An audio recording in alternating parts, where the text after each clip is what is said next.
Officer ma and this American for some agent features as some year by a dear. I'm opening no fee. Na shaba dwamodom kumano and womasania gudom kese ne ba no dani ononyamfo Alexander afanyo markins so saka okoka kire speaker say speaker san frame da shaba dwafo no mfare mera jeda mu huniti ehune kon Ghana Hotels Association or the Ghana Tourism Authority womo ahia adwendwen ma wodo a mefa so a mpempi no manfo ba nhahwadwumade mu no mo so benya kwan so na omo so ho ato mu na NDC amanyokoni mabru bia womo ewo Asin Central and womo dwam kokwa apa nyina da won parliamentary candidate Nurudin Shaibu mijima ne so na womo buafu womo jese bra prof je na no pokwa jima ba ho no nsema Nurudin kai no womo boanyo so kura nti omo abonteme pacha na Better Methodist School no kwada so kumasa sante mantem ya de oboni dwumede so kokura ahye so nyina de se adesuafo wo no ne pe wo mu no omodan ne di erche anyimle nsembika weremo ne atena se ebe kenkan dia asomfo mienu ayeme mrante ni aba maame efum wa kafena mene Berma Sam Kofi Douglas Gidi ansa ne wo traka wan ye gina so aba ne abewura nsem ne mo Sika FM traka wan ye ne yakoro 89.5 Sika FM Sika FM 89.5 Yes Suma Santimai Sika FM 89.5 Yes Suma Santimai Ya Suma Santimai Ghana mai ewiase nyina ka ho afei ma yenwura ensem ne mo ankasa na ye frase awo special prosecutor ankonam nakache special prosecutor office enei wodi ababeto abonten akire se Eba sinsensam no akane special prosecutor na se special prosecutor di kan Martin Alamisi Banskaza Amidu efrase ye mu hwehwemu no wono so bai no wababeto so na wawie de kwakosi nyina ne se mampani da John Dramani Mahama na mamuo mu no ye nyina nim se abeto odwaso mo kwakoto military aircraft ma mienu adi abraya soja fo yi no mo de adidwuma ekwa wiase ahonsam koye ayompo ngungunai na no ana ekwakwada ne Airbus skanda Martin Alamisi Banskaza Amidu frase ehwehwemu na lawyer kisia jabe ankonam so ba yi wono so ayomu hwehwemu na ne hwehwemu na wie ye nyina da na ode aba to abonte abom kire se sadi amotete yesa na edi bi ewo mu na code de da so na edi ni yentimi emie code no UK ekopie ho no mu ye hwehwemu no UK court na one day was code number 1 here official one government official one US court so de one mo do mo fra ni individual one and say individual yo say government official one yo special prosecutor so wodi kodi wie government official one no ma panida da John Dramani Mahama na mom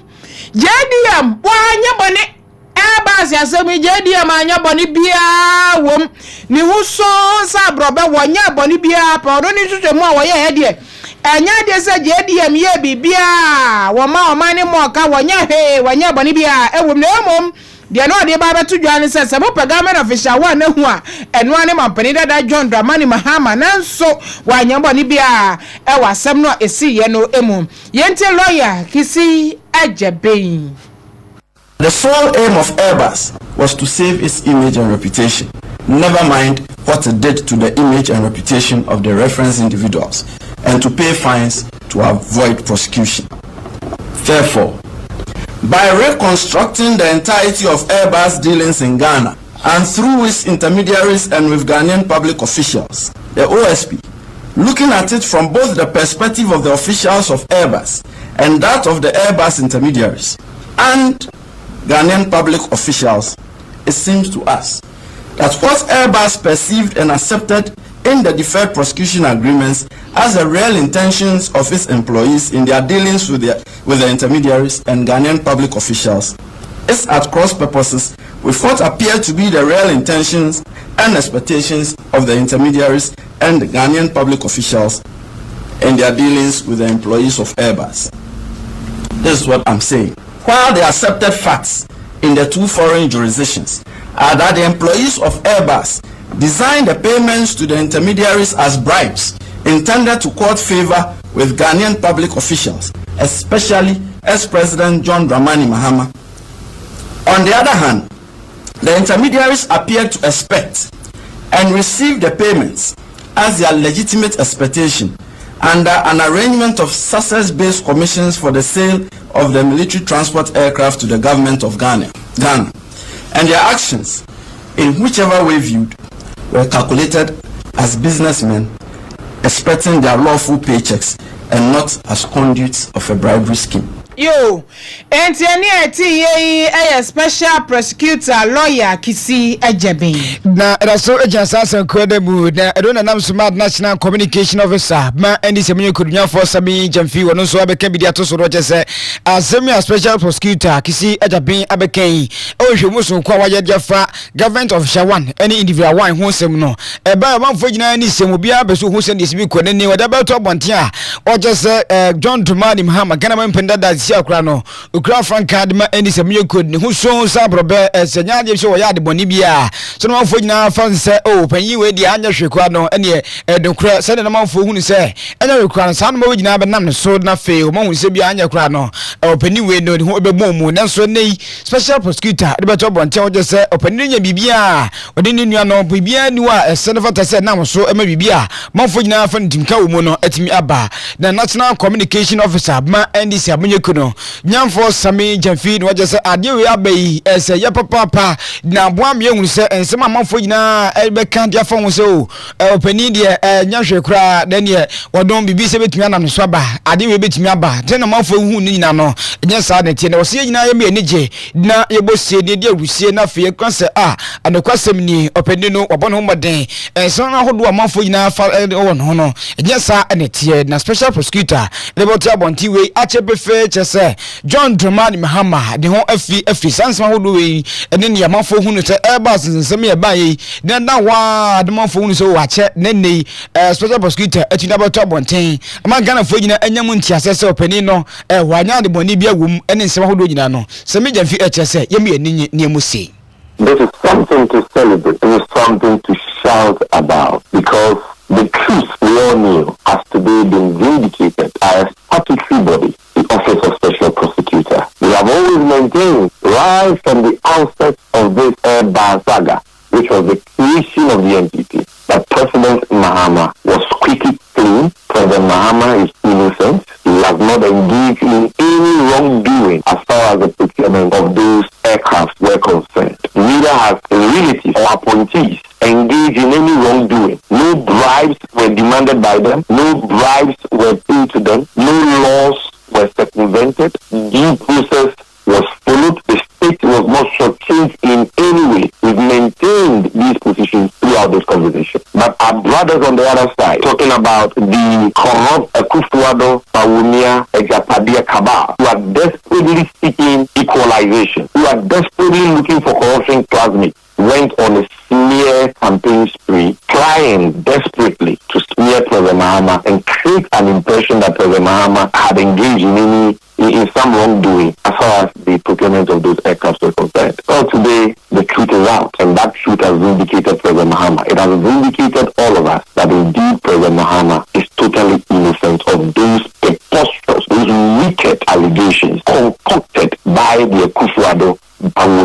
NPP government in desperation to equalize. Today the truth is out. The Office of Special Prosecutor, if you look at paragraph 6.5, the Special Prosecutor says emphatically that the OSP investigation found no evidence that former President Mahama was involved or played any role in the procurement and maintenance of the agency relationship between Airbus and Foster. That is his brother.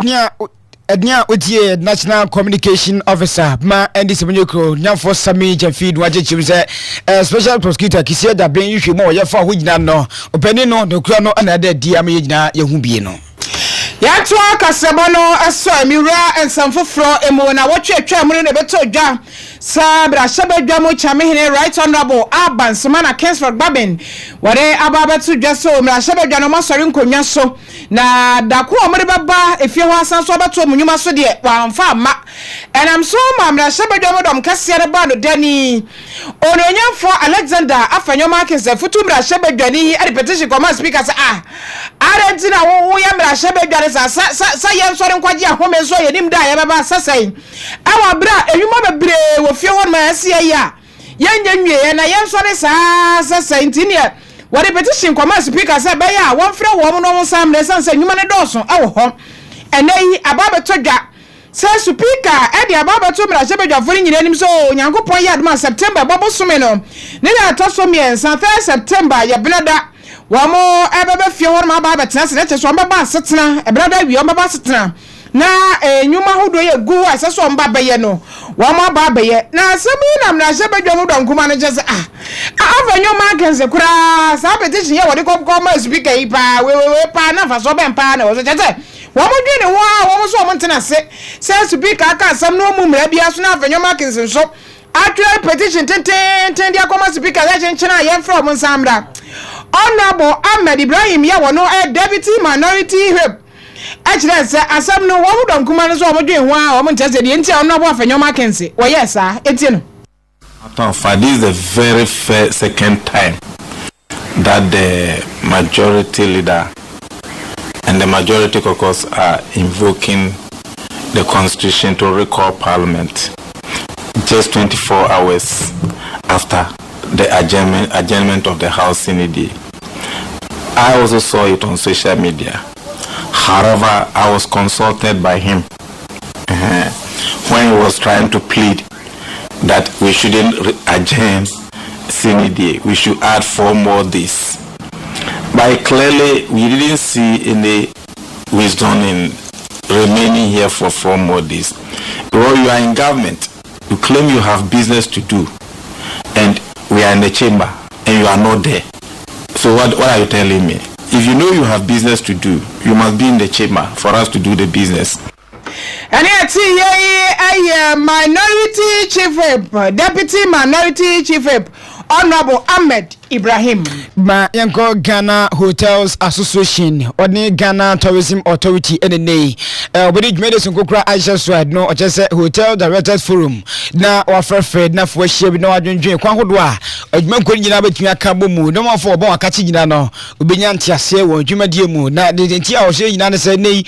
abefo kwan sonkokura ana odidi wonjuma na kwan hodo odibegu akwan mu na tuma boa so bi ba abeje nhahwe adanse obi ba Ghana Alhassan nese bia de niji ho se tourism site bi na okohu ne wo ho a edma ne hihia odegu akwam na bebo oni kro na fense kro bi so epabia bi nese odinti so ato a hotel si nya so hihia wo odegu akwam eno na nam so ema woto nsa frɛ hotel directors frɛ na fe ono mu nyina esoso adwen na ocheche won se ewo se obu nyina ehwehunu se adwuma wo ye no wode ho behyem na ohunu kwan hodo a manfo obo nche nyina no betumi ene wanatena na fe ahobeje bia no so wode wo nyina akabomu na nyina se wiasa fere nyina no ana aduma bi ekoso a edanda ne ho odi ba Ghana di mu a na bi wa na no so danso ne senti o so wo nyina hunu se edi wiase nyina de no ekopepepe sere obi ba betumi akanfo na mrekwa wo share no ana regional chairman ma hotel directors owura akọ mensa edi njejofo ehye na ochechi mode che won se aduma wodo nyina no nyina akabu mu a ohwe se betumi aboa na dodo na oba hotels yi ebeje ahomeje bi obobi wa ewoje ma bi aba na fo peso ni titu a eduma wiwe no a wohwe ebi wa homba bonsi mu bonso behwe ubon so asasunje mapa ba bia obetumi atena anasa atena wanya no ehokura mpatemu a wanya ekotena asoya wo be no eho eye ubon ko homba bonsi wo hwese ebi kura a obe ni no meka no nyina betie obeda no na bia ya be lutu no sa no bo nyina yade a no kan obi no otonsa e different penifo a won da hotels a no nyina so mu hia no mu sa akonya no ana onya akonya so ku no ochechim e de jenje tofo se ade we woni akuho pa e ba na homba bonsi mu ene bia ya wo nyina ne sunje mapa so bi wo ba baby wonam ofi ba no na ehye de ho echi no bo baby ho di no wada baby nso dede hunu to na afei na sunje wo so wonya na ote ne ho ase no nya no kra no wonya sa no wonyina no watena se ehunu ana afei waso ano na ochiemu e de chance for kwan hodo a wafa so a sa no mo wonyina no atimi abo ho amodi ewum.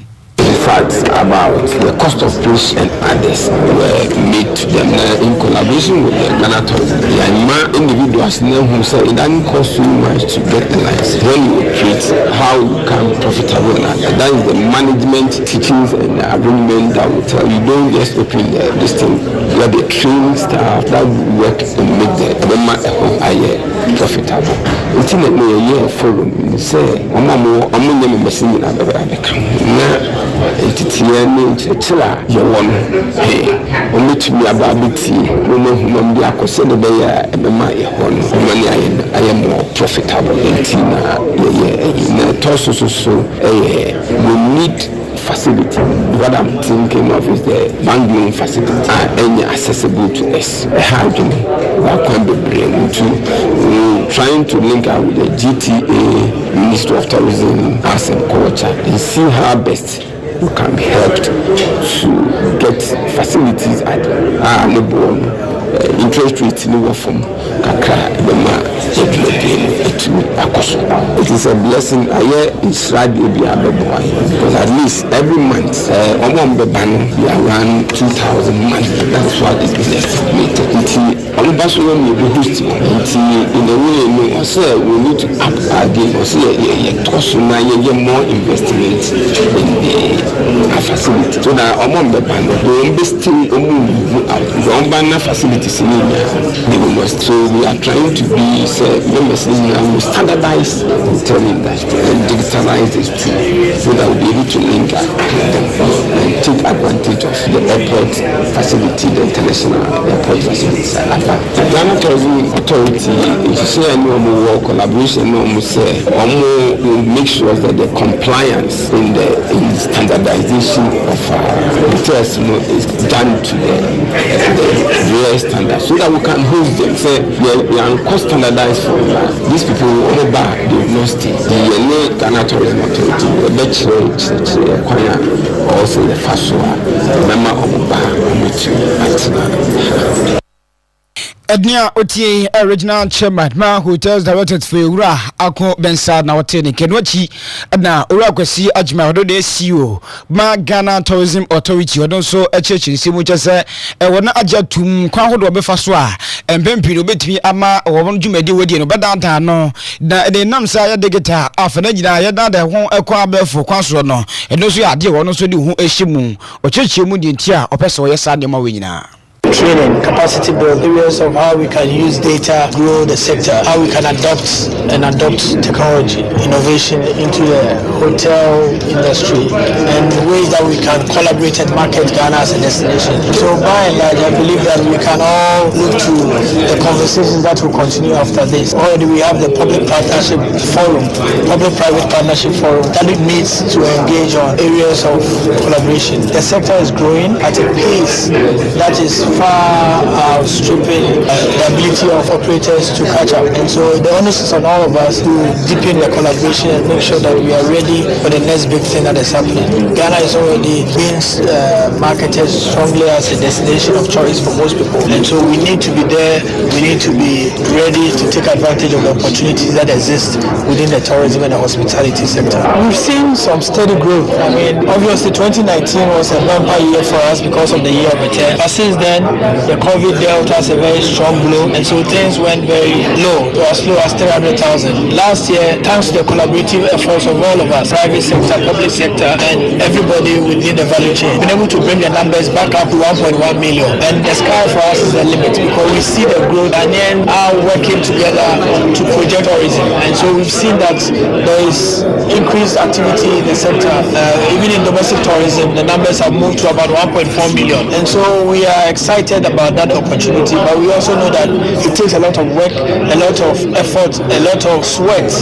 and toil of especially the people investing in the sector. And so that is why we are here to share with them what our perspectives are on areas that they can adopt strategically. I think two, for me, one would be technology adoption. How do we use data to drive strategy? Because a lot of people are building hotels in areas that they may not necessarily have done any feasibility. So we are advising that before you go out there, engage with us. Let's all think through what you are trying to do. How are you using the same data to engage with your customers? People are sleeping in your hotel. Are you following up? Are you building relationships with them through the technology? How many of our operators have websites or platforms that can help them grow their business? So data and technology is important, and then also customer service. Ednia otie ora kwasi agimasi o ma Ghana Tourism Authority no je chebisa abafo kwa wodo obedanda wo ho didu ni hotels fu bu adan bi obesie no na anya abafudie bi ana digital so enei aba na odi ho jimbu na fe wa chese ne betumi abom odwumedie akoso na wote nika ewum no erekasa no ewra ensamfofro emo na amafo kasa bayanka woni a epre mampani akonwa ewo mamui anka yenye debate mo wamo na ni obi a mecheche na adwenkyere Ghana fo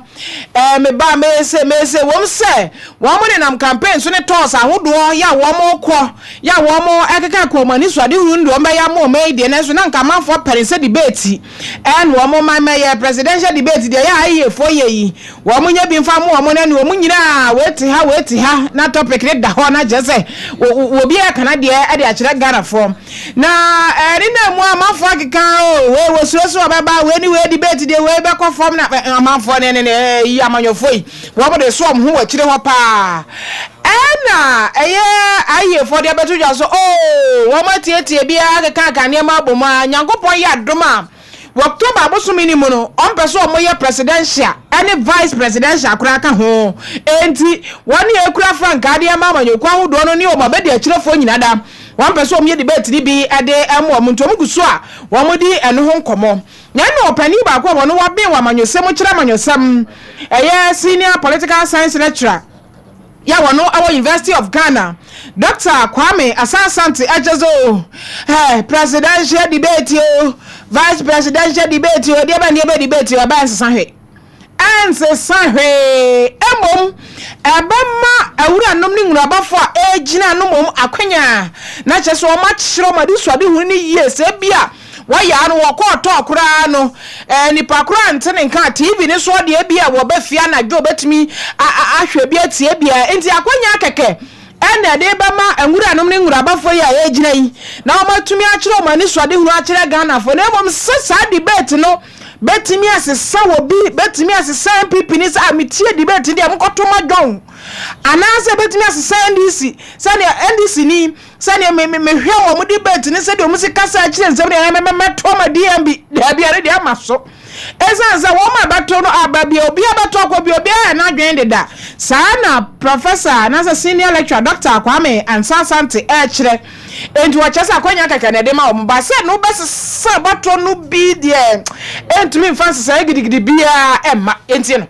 the debate apart from the fact that it helps voters in the way it shapes their mind, it helps them to understand the candidates that they are going to decide on, and above all, the debate also provide a platform for voters to assess their candidates and know their strengths, weaknesses and all that. I'm afraid the debate, whether it is taken or not, will not, change the fortunes of any person who wants to contest. It's very simple. In other words, it doesn't influence voter choice one way or the other. Because come to look at it from the third world, somebody in his rural area, is he looking forward to a debate before you vote for you? He's looking for constituency-specific issue. A senior political science lecturer or University of Ghana, Dr. Kwame Asante. Ba miwura mu ewo education mu better medical school edno ewo kwada so Asante mantem yakumase na edne wodi dwumede sunkokra aisha so o school mu di nyina na se edusuafo oba ho ba gentitie gina no noma bebre ewo ho a so odan na di ema obi ehu ni santi obo edusuani nani age mase ho obo nso na bebre no anani age ho nanso edno nam su bi ma fe chefo wo ni mpanifo wo gina ka bomu se da bi so di dwumede sunkokra aisha so se bia mo fa oba wo gina no obunya ntetie mapa na nya buku mu nko a ne mu wodi wan dwen odim dia wonya egina betimi aya de se ne ehunu dada nyina se mo fa ho a obo be kofie do otimi ekeka no ma bebre ebobobom ne santi ana duafo mo gina nso sa ntetie na oye na ofie no ombe so oye no school nti wode hye so o school no akasem e better methodist school adon wo kwada so kuma sa Asante mantem hase da ne gina mu no se ade ye bia obetuma bia se ne ka na obetuma ya na de hwe ni wan kasa waki kan ka bomu a bibia obetuma ye bia obetuma aye ne kwaso nkoso a no edanso anye buku mu de ne mum ye onim de so no obe no sukum wo afesu bo nso akodie nso nani agye ho eno so nyina mo de hye so sukum wo no edinam so a mo echeche ya eboa mambofa no de o munimu no betumi ade di kwaso nkoso kra edona nchofo ebo opinion se schools ahodo nyina wasante mantimi asan yo nyina no yade a e wo sa ba wote su kra no opese eba na bofa bia ni odimu oda na di enti eno ana ka ho a mo aye bie na owura ye Margaret Pando no head mistress Bethel Methodist School no kwada so no say ebo anye bibia ni nyina se ye hu nipa wo adisuafo ni muntie wo se ye kra ye hyase na tumi bua na ofo bia ode ni baba bia no sunu se de ba na ode na ba suku ni mo no anya hwekwa no obinya ntetie bi sei ni ahwe mu kina abana tumi aboa na no ochie mu sei ele change do fe se anye bibia nti ana wo ye sade se de bia beboa na de suani bia ebehu nie opese oye ne dachi Yonika say all work and no pray make Jack a dull boy. If you do baby say man kwala no so mo tintro mo pom e di anyanko ye kese we ne eboa so kwa ma wofo no enije awofo mu say ya mu so school no mo ye bibi mo man kwala no enije and pe mo ba ye obia ni age ni mo ye nyina age say awofo no enije ho wo hwe ye exhibition kwa ya ye ya awofo no mu say ya kwala no so tumi di wo mo sa eye bibi enye akenkan no kwa na ye ba ye bekenkan enkonta kwa na ebebu ne mom ye tuli so de yensa eye bibi fofra ejese nkwala no ekwo omanim pa tani ayenya aye ni ne omampanyi sukuu no wabie mu bibi ede se TVET nsa no dwumanti na wo bie sa de no enti awofo mo ba ye mo hu dwumadie kese a teacher for ne nkwala ye di no mutumedi wo monsa eye ni omode nwene kasa ahodo ne nyoma bebi omode wo monsa aye no o chese ye sukuu ni ye koye ni yeso ye boa omampanyi amani TVET no akoso akola hu we ya kaso onko TVET aneneje ohu so me kokwa sa bibi wo wa metu ya de me so me de me sa ye nya wonnyum ade no kura no otumi di ne sa ye bibi ni ti ebasa onya ho kekaso onko no no so eden edisua ade ontumi nya science a obetumi adro obetumi de ne sa anwono anyoma obetumi aye ka ni nyina eye ade a ema sukuu no etumpon na adisua nso akoso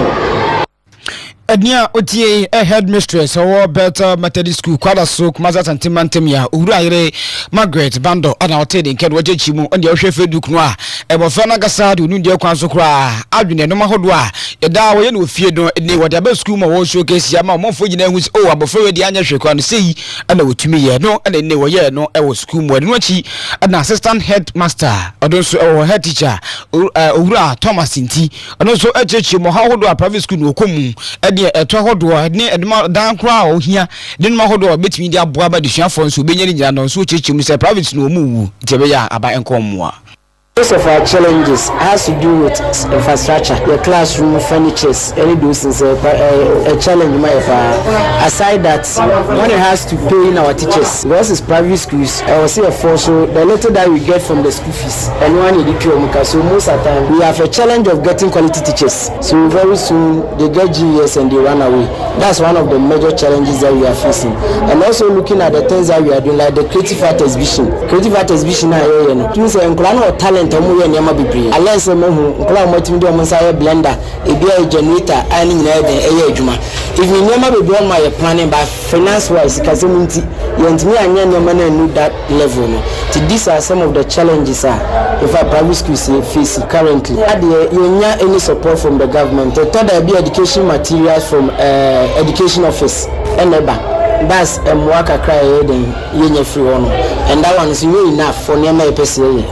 no cry even for when you go to JHS cry plan registration cry most of the government schools are free even we more cry the private schools are all community we pay more and they do it for government schools free of charge and the taxes and other things are different private schools no e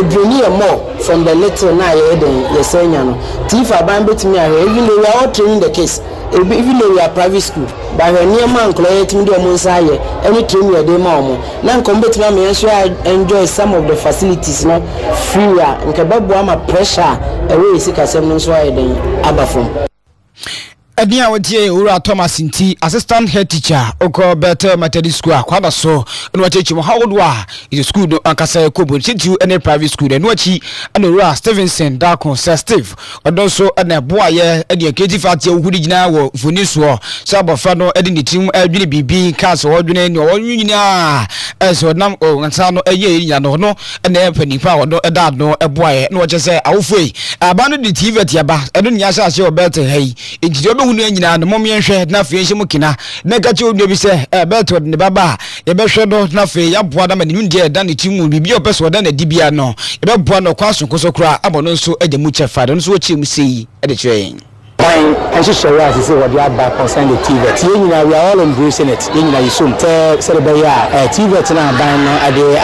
abana betimi aboa ama enkra omo ewo Ghana hase no. Enye school na enyenye plan owo nsano djuma in case because enkwanye obia na obetumi ato afeda na education. Enti no to wie na so dem set ni adre bibi kra na obetumi capitalize on na adre no. Wetina make sika from. Etem be go depend on it. Challenges they because I have a private school. I don't compare private school no as compared to that of the government ones now. Government in fact say some facilities are a more facilitating or more teaching and learning and money cost money.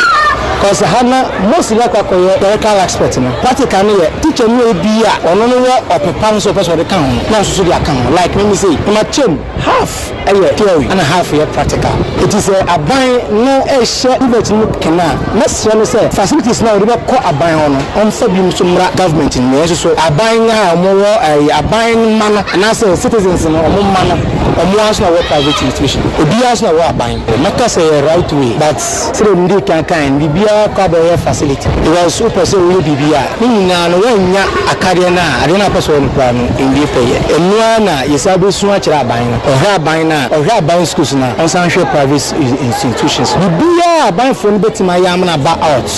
The same thing na private schools nso betima yesha me nso ba out. It mean dey we say eye eboa. Many school na say no. No ba say mo am betimi like I testify. Me mai yanya kra na etima ye car move. Etima ye generator o school ma ya. Blender with the help of Madam B and Moscow share and proud the machine bianca or pamata they top and down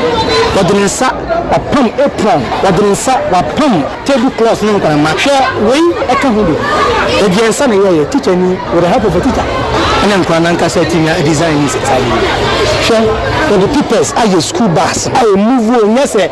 sifakon it is a band for nobody my yam na yedia definitely Ednia otie ewura Stevenson Dakon Sir Stephen no oko better Methodist school no kwada so creative art department no opanipa wodo no wachechi we say no mo nyina we ho amofra don say ene woda ne team podi a wo so mo so na sen ne wo ye bia o school a wo fo nyina ani age wo ho ne ntese se obia enso de ne ba e ko sa school na fo nya de se wo hwe Facebook so aboa o ma ya de papa ma boa ma TVET no akoso ti school no e bon homodin o ma ya de Yanto akasele soe na yemfiri nguma siam na fei menti nwura eye amanyosem mu na NDC amanyokoni Franka Krafo abedi akire eye Prof Jane na opokwa Germany wana maprobo awonu ani fichire mfimfi mantem wokwa Aten Central ya jese wokoshe omanfo ye wo ho nti NDC fo ho de ani omje na baba ne yoyoyo na wachese maami ba ho ya wo na mo bonto yi na Aten Central hono NDC parliamentary candidate Wura Nurudin Shaibu Mejima waso akasa mumu so okasa eno waje so wo ba ya asen ha no so ya ho emaburu na tutu asam kwa o wo mo ya krebe na asema titu pa ni Aten Central o avei ba sibrai emaburu madam ase ya brai bo mo bo no mo so magedema mabi ma wo mo sibe ya manya sam keto afenso ba de kafrijenje si nya wo bia zan ye muni hwini mo o Aten Central for mo ya de pa krono wombo krono ma Mejima o parliamentary candidate no akeka ansam no enuna NDC amanyoko no mabunu ya wo mo Aten Central mo kokwa wo mo dawro se Mejima ada na ogu eni mo asesa sa na asem mabunu tie dabi nya sa na asem mabunu tie na ada ntina campaign ase to ase na prako wajia kasa mumu super baby apesa obedi so ento omo so omo man na nsa 3 days wa mena bonten ma pacha sense mo kan die wan kan ye kura no fana no ne nsanto na no te se de ya papa bi oti a we na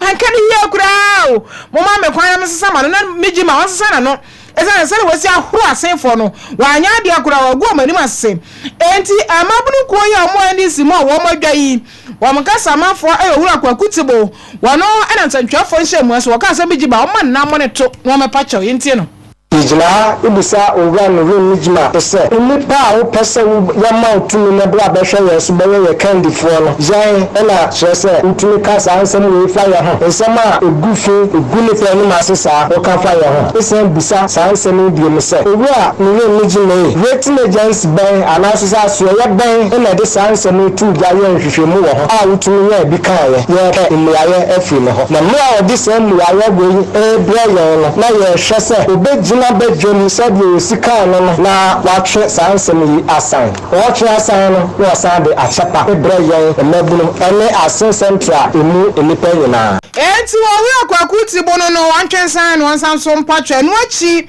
asen central ene si mabunu ya wo madwai wo mudi gallant youth of asen central na emu bi nso ekasa yenti wo wo asen central no miji mashaibu ogun fi ni e pese e bisa miji mashaibu say anyanya bia wa besi guest house e wa asin koyim wo record say de bia no ya ba sha wo ho iti e pese miji mashaibu ba bonten no ba ti ye di wo na nsamba obeka ye nyina on retract e fa say e bia asen central ya ba bedru no ye di mpa na ye dudu be bia ye bi e to me for that proper and ma say wo ba be say asen central ye di mpa ye nya ya ma ni 3 days on na me stand sama wa ka nyina sama nuwe kan ne die nyamia ni mu no kro Alhassan central mapa enti ase central phone wo madwa emijima wankasa yie kase na si na ase ne die ye de man newsroom adwuma fo ene reporters nyina kwame ofori aboaje wa bo adwuma papa na esam for your Alhassan Okogyeabour Emilia na abone no de amaye akokwa senseme na chicken rasta obo chidom e studio hanum sei na obapa Esther kantwetwere nkokrai amante fam CEO Antines wono so ebeboa ye enwumere yi technicians no that the boat na de ye hyase na Evans de ababewie akenkan fo no eyeme mrantie ne aba maame efomwa kafena mene very masem Kofi Douglas Gidi and San oda ede no madam fu BTM Dr. Steve Rena monye easy opejiwe wotim papa de bia so be hye de bia no o se na ohun so la no tie ne odi amano tie ne die opede mechia oda fe machia CEO Ghana Enterprise Agency ura ikusi Yankee okay mechia no papa menzo mechia dade so abahema Adelaide Deputy Minister Health Honorable Adelaide Yajewa Intim Oba hema papa bia no makodi anumani ni ni ngenye adwuma de obo echiane pa ye show won so ye adwuma so ya sai so na adwuma de nka ye nyira atwa so ma menchia me ankasa me dofo me twotwo me nua ba